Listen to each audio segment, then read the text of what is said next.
আপনারা জানেন যে এস এম ফরহাদের প্রার্থিতার বিরোধিতা করে একটি রিট পিটিশন দায়ের করা হয়েছিল।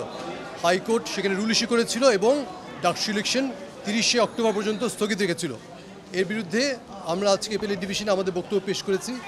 এখানে আমরা বলেছি যে যেই গ্রাউন্ডে ওনার প্রার্থীতে চ্যালেঞ্জ করা হয়েছে সেটা সঠিক নয়। বলা হয়েছিল যে উনি নিষিদ্ধ সংগঠন, ছাত্র সংগঠনের একটি সদস্য। আমরা দেখিয়েছি বিভিন্ন ডকুমেন্ট কোর্টের কাছে, কোর্টের নজরে এনেছি এবং আমরা বলেছি যে আসলে কখনোই উনি কোনোদিন ওই নিষিদ্ধ সংগঠনের সাথে জড়িত ছিলেন না। আদালত আমাদের এই বক্তব্য গ্রহণ করেছেন এবং আদালতের কাছে আমরা এও আবেদন করেছি এইগুলো বিষয়গুলো মোটামুটি ডিসপিউটেড কোয়েশ্চেন অফ ফ্যাক্ট এবং রিট পিটিশনটাই রক্ষণীয় না। এখানে রুলই ইস্যু হয় না, সেখানে কীভাবে ডাকসু ইলেকশন স্টে হয়।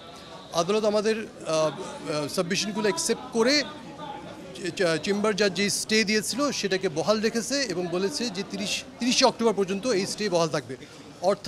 অর্থাৎ আপনার এই 9 সেপ্টেম্বর ডাকসু ইলেকশন অনুষ্ঠিত হওয়াতে কোনো বাধা রইল না।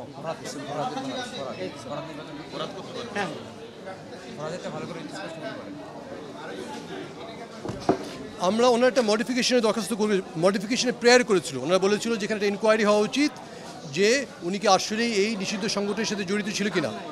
আমরা বলেছি যে শুধুমাত্র ফেসবুকের কিছু স্পিরিয়াস ডকুমেন্টসের উপর ভিত্তি করে, এই ফেসবুকের কিছু সোশ্যাল মিডিয়ার কিছু স্পিরিয়াস ডকুমেন্টসের উপর ভিত্তি করে এই আবেদন করার কোনো সুযোগ নাই এবং এখানে মডিফিকেশন চাওয়ার কোনো সুযোগ নাই।